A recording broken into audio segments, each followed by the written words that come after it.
Так, меня зовут Владимир Золкин, вот мои удостоверения. Дмитрия удостоверение тоже. Мы хотели бы с вами поговорить добровольно, под запись и потом опубликовать эту запись. Вы даете право на публикацию? Как вас зовут? Алексей.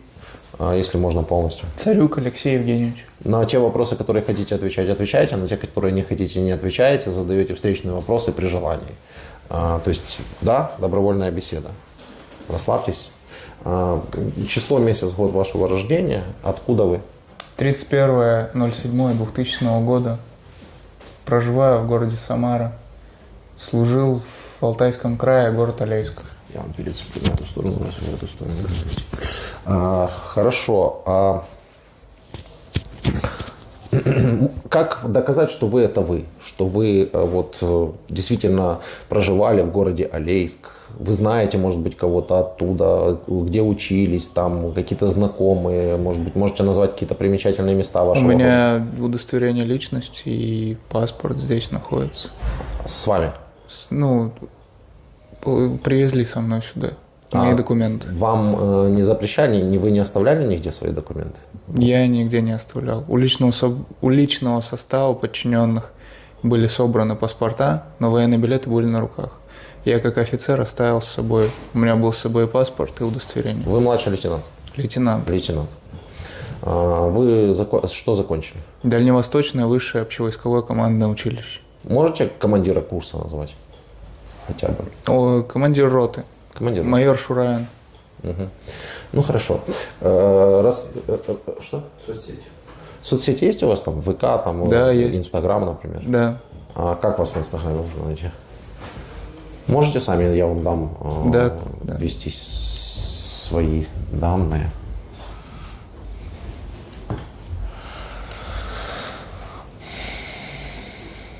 Еще раз.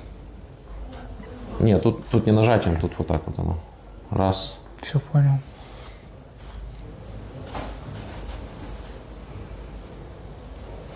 Спасибо, что напомнил. Слушай, тут уже просто опубликовали что-то на его странице. При взятии в плен уже были опубликованы. 51-75. Это кто? Это его, правильно? Там Тебя я просто и не слышно. мой подчиненный. С девушкой тут и его публикация, как его в плен попал. Угу. Лекция 51. Все, больше ничего доказывать не нужно. Если совсем отбитые, они уже не поймут. Значит, Лекса 5175, да, вот Инстаграм.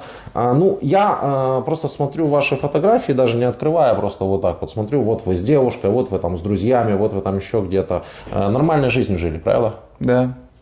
Себе развлекались. Еще раз, лет вам полных сколько? 21 год. 21 год. Очень молодой человек. Вам нужно было вот это вот все, что с вами произошло, Нет. случилось? Если бы вы знали наперед, что будет, что бы вы сделали? Я попытался любыми способами отказаться от этого, но я считаю, я не знаю, как оно получилось бы, поэтому, скорее всего, я попытался бы по болезни как-то от этого от всего отмазаться. Угу. Я смотрю, здесь вы и ваш подчиненный. Расскажите кратко историю о том, как вы попали в плен. С момента отправки вас на учение, я уже знаю наперед, что вас, скорее всего... Получается, 24 февраля в 7 утра была пересечена граница с задачей захватить аэропорт города Чернигов. То есть вам все-таки доводили задачу, да? Нам 23 числа, перед тем, как... Давайте изначально. 20 числа мы прибыли в Брянскую область, село Лысые. Угу. Были выгружены эшелон 20 числа. До 23 числа мы ставили палатки, размещались. Нам было указано, что мы прибыли на учение. Мы ставили палатки, маскировали. 23 числа был построен личный состав роты. И было доведено то, что мы действуем как, грубо говоря, в 2014 году было в Крыму. То есть мы доходим до Черниговского аэропорта, не встречая сопротивления. Вы были уверены, что не будет сопротивления? Да. Вам доводили, что не будет сопротивления? Нам сказали, да, то, что мы зайдем, за 3 дня дойдем до аэропорта и вернемся в пункт постоянной дислокации. Как вы себе представляли отсутствие сопротивления? И почему вы думали, что оно будет отсутствовать? Я себе этого не представлял, я молодой как бы офицер, у меня не было опыта. И, ну, скажем так, я не подумал, потому что не было времени думать. Нам 23 числа днем довели, а 24 мы уже пересекали границу. А вы доводили до личного состава? Да, всем сразу было доведено, как мне, так и личному составу. Ну, опять первый случай. Обычно все говорят о том, что, ну, может быть, один из немногих случаев. Да, когда говорят о том, что вы точно знали, куда вы идете, потому что все почему-то говорят, что не знали, просто посадили и поехали. Ну окей, хорошо, но вы говорите, не было времени у вас подумать и все такое прочее. А вы можете вспомнить вот свои мысли, свое обращение, свое отношение вот к Украине вообще, к украинцам? Что вы думали, в какую страну вы идете? У меня отец родился в городе Одессе, и на данный момент у меня там проживает тетя. Я с ней не общался довольно долгое время. И я, скажем так, не интересовался политикой. Я молодой, нам не агитировали нас, не говорили то, что здесь есть фашисты, но я этим не интересовался. Я человек военный и, ну, просто вот выполняю приказы. Как оно получилось, так оно получилось. Я не собирался ехать на войну, кого-то убивать. Сказали, без сопротивления нужно... Вам сказали, что вы должны без сопротивления взять Чернигов. Каким образом это должно произойти, вы не подумали? Да, я не Правильно? подумал об этом. И Да. все. Ну, если сейчас, на данный момент, понимая уже, как все произошло, что вы можете теперь об этом сказать? Было ли сопротивление? Как развивались события? Мое подразделение не вступало в бой. Я не видел... ну, скажем так, нам же задавали вопросы. Меня взяли 4 марта. И меня довольно часто спрашивали, до 4 марта вас ни разу не обстреляли? Да, нас ни разу не обстреляли. Я не видел горевшие машины, ничего этого не видел. Ну, как-то нас это все миновало. И Где вы были до 4 марта?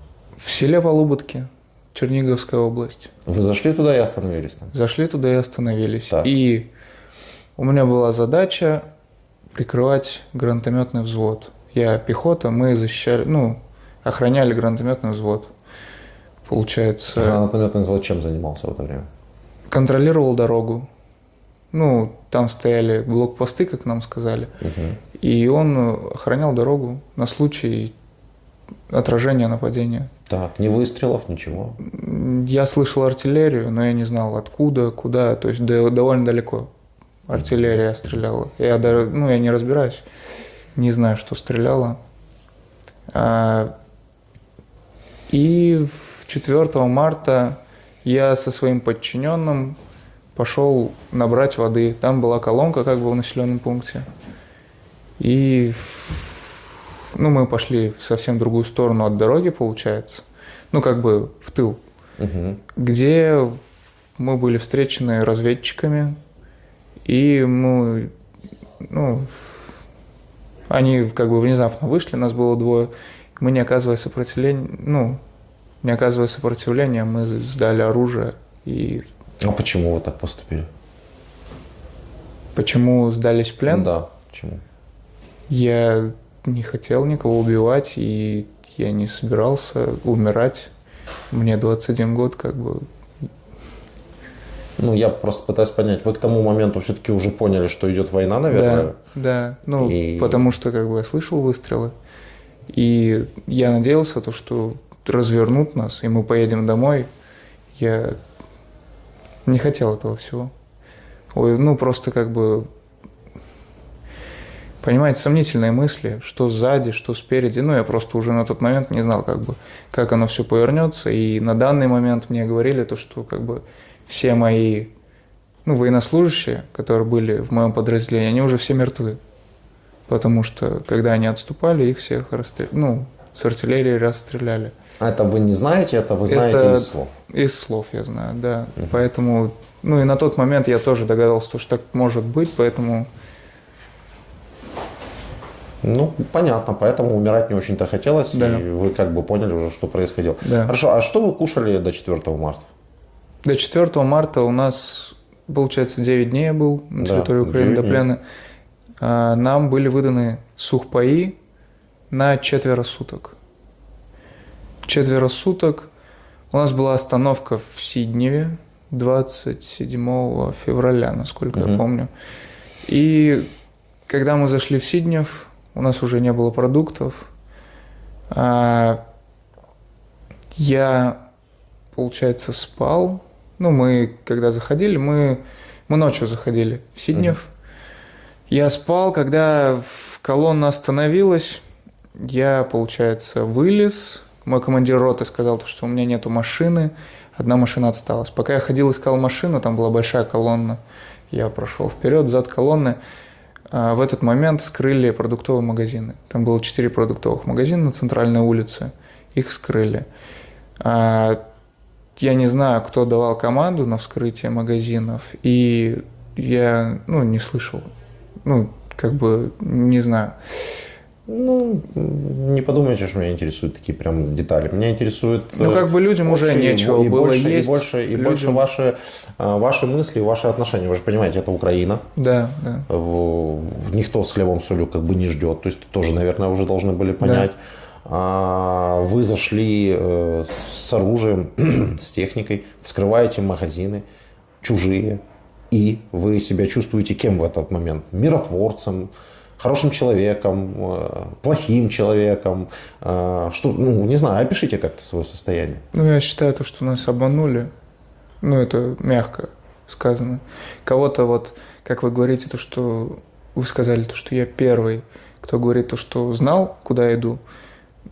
Всех обманывали учения, нам это первоначально тоже говорили, учения, и в последний день... Почему так получилось? Почему именно вашему подразделению довели, остальным не довели? Я не знаю, честно, не знаю, почему так, но я считаю, все подразделения, тем или другим способом, они были в это все втянуты. Я не считаю что у русских, воинов было какое-то желание вступать в эту войну, я не думаю. Никто не был настроен против. У вас телевизор в камере есть? Нету. Нету. Вы видели, что осталось после ваших воинов в Буче, в Бородянке? Рассказывали, да. Но это кадры, которые не поддаются вообще никакому описанию. Это изнасилованные дети, это расстрелянные в затылок завязанными руками мирные жители. У нас уже были несколько людей, которые, в принципе, рассказывали об этом, о том, как все это происходило.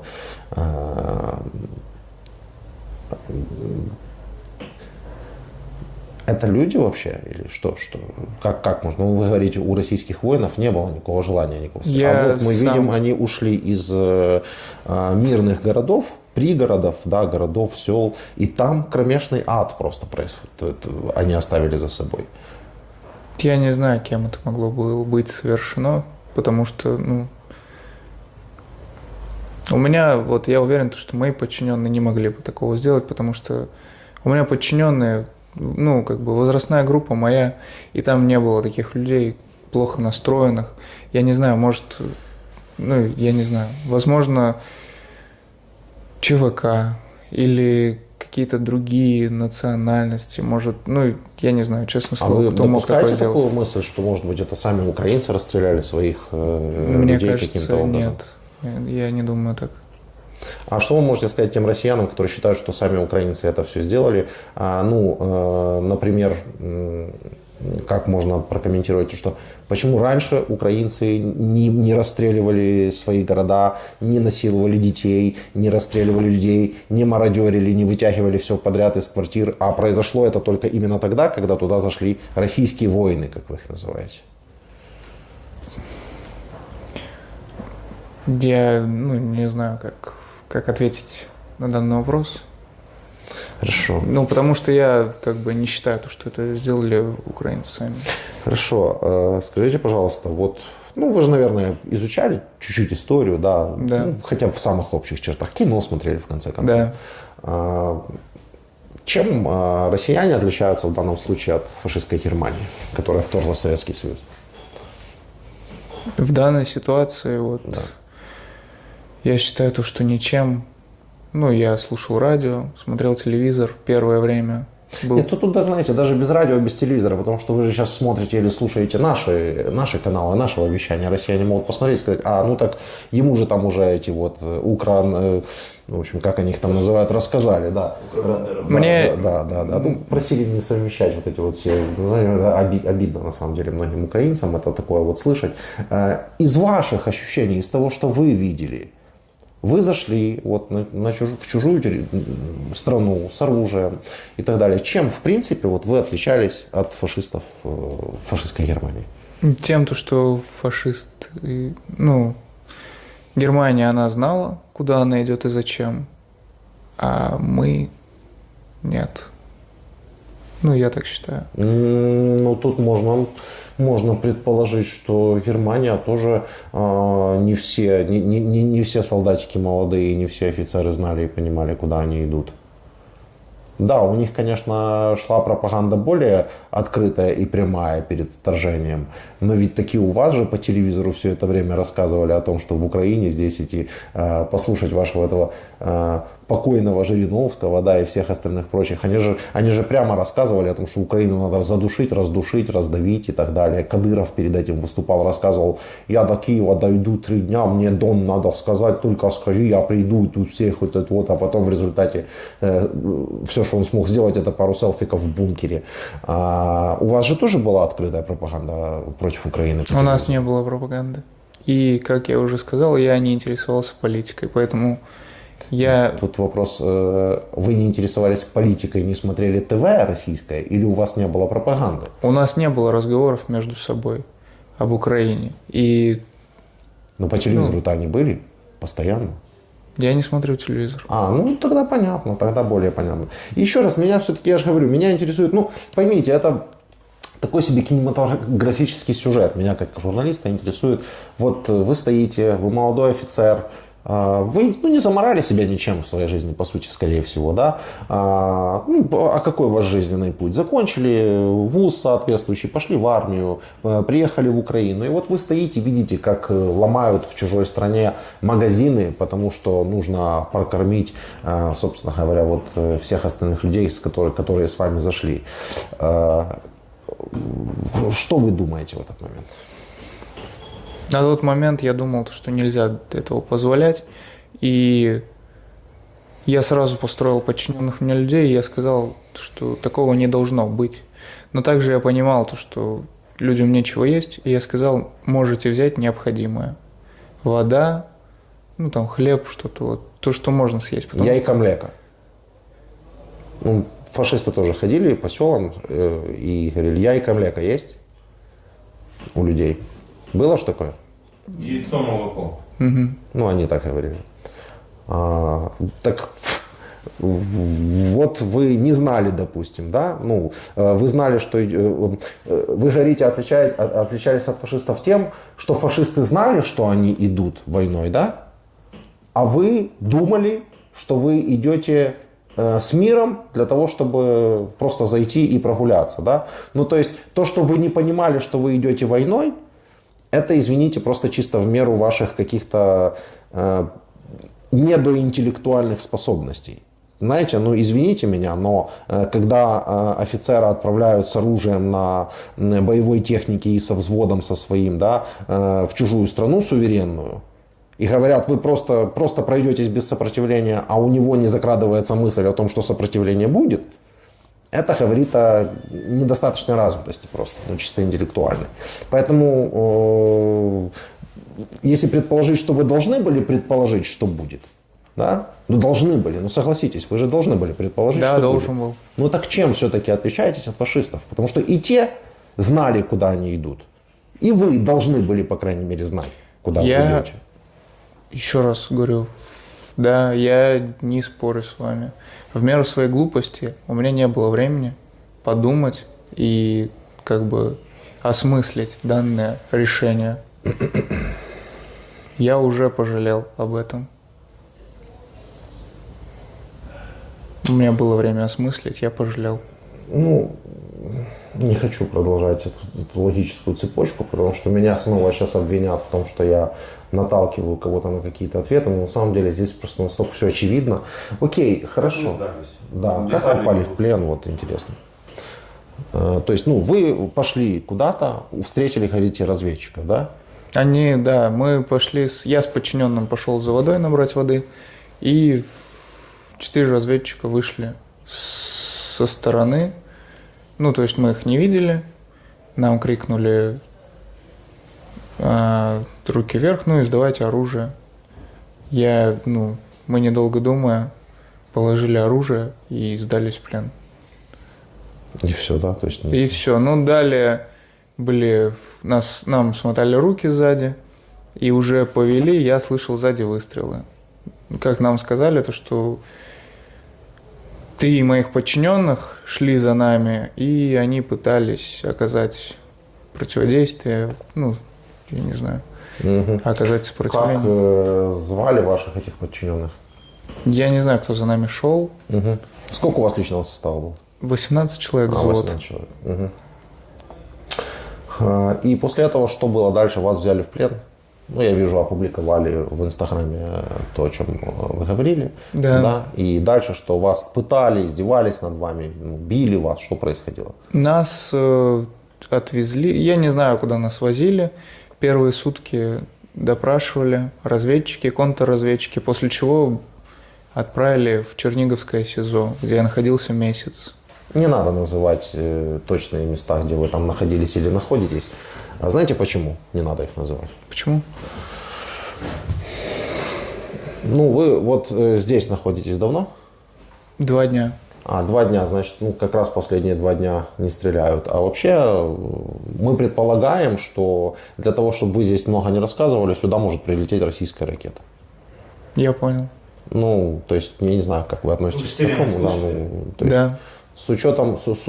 с учетом их поведения в пригородах, о которых мы уже говорили, и вообще, мы не считаем это фантастическим сценарием. Вот, поэтому мы просим не говорить никогда о местах, где вы находились или находитесь. Ну окей, тем не менее, хорошо. В Чернигов вас привезли. В СИЗО, вы говорите. Дальше. Я находился там. Ну и все, после чего меня Это первый раз. перевели сюда. Хорошо. Одного парня уже, с которым я вот здесь вот общался, передали России по обмену. И он сейчас рассказывает историю о том, что видел, слышал много пыток, в частности над артиллеристами. Ни с одним артиллеристом я здесь за все время не пообщался, его здесь просто не было в этом месте, но это ладно, окей. Вы много здесь пыток видели вот в этом конкретном месте? Нет, я не видел. Мы сейчас находимся, так называемая следственка, да, здесь проводятся следственные действия. Здесь за дверью кто-то кричит, кто-то смеется, кто-то над кем-то шутит, кто-то кого-то зовет и так далее. Люди, которые нас смотрят из России, задают вопрос: вы прямо во время интервью пытаете, да?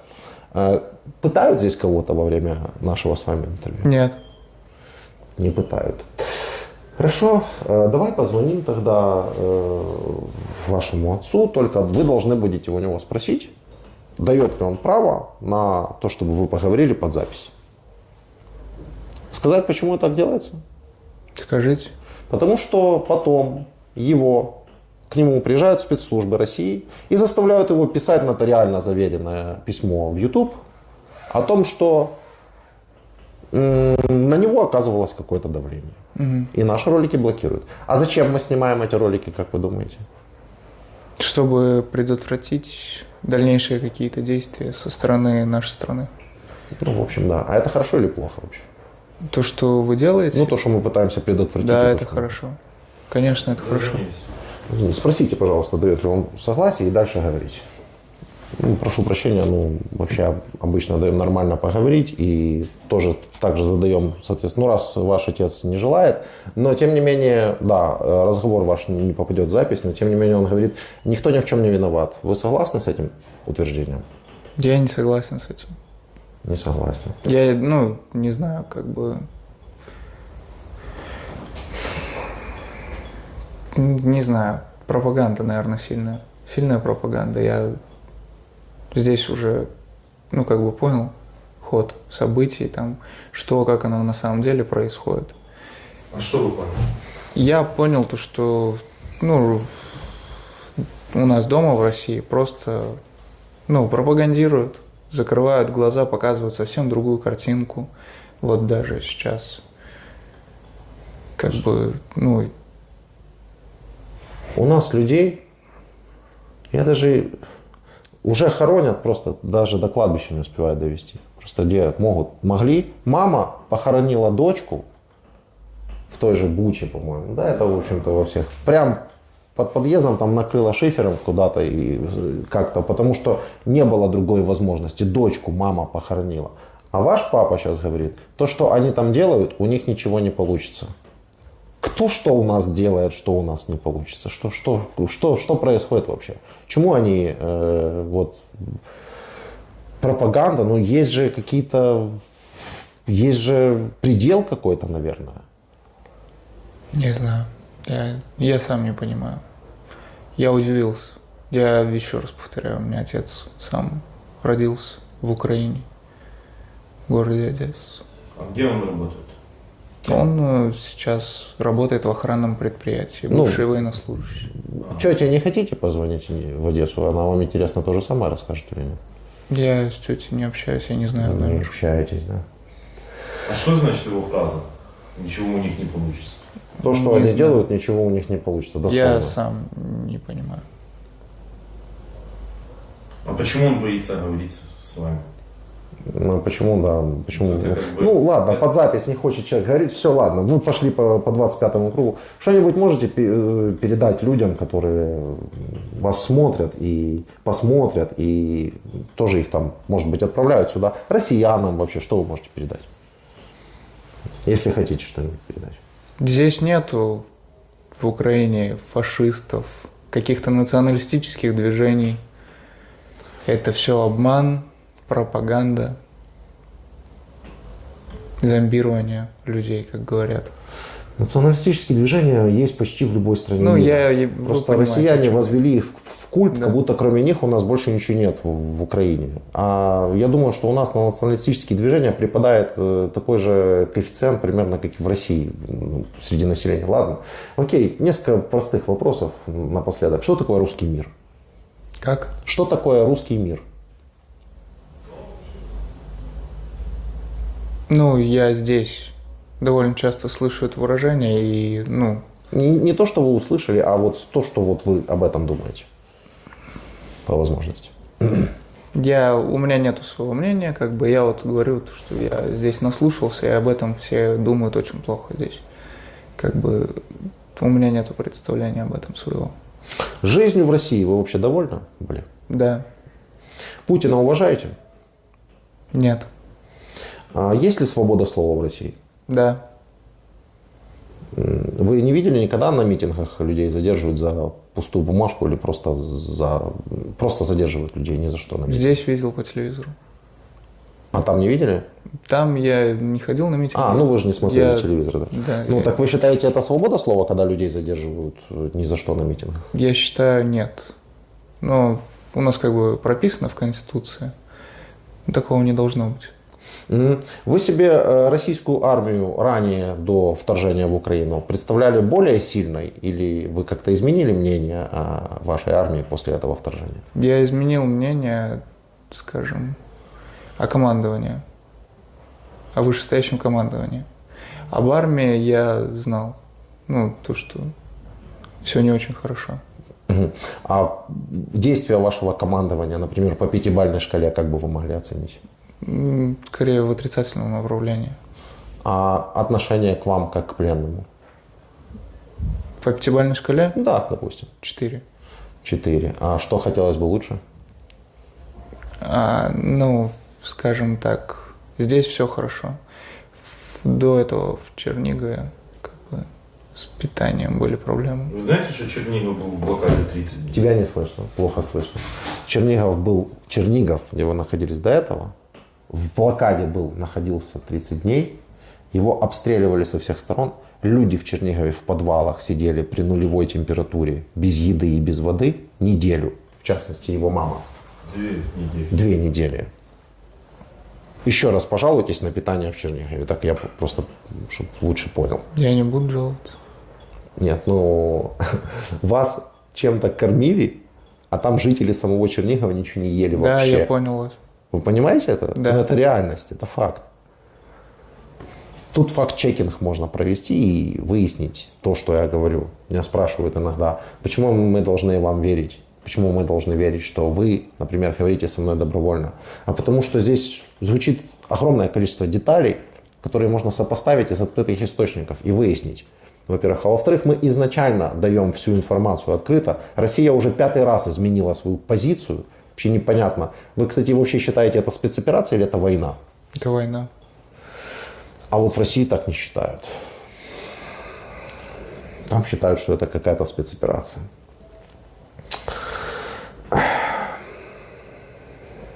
У меня нет больше вопросов. Спасибо вам. Спасибо. Если хотите что-то добавить от себя, можете добавить. Или что-то спросить. Может, у нас есть? Да, может, к есть нам вопрос? какие-то вопросы. Да, у меня нет вопросов.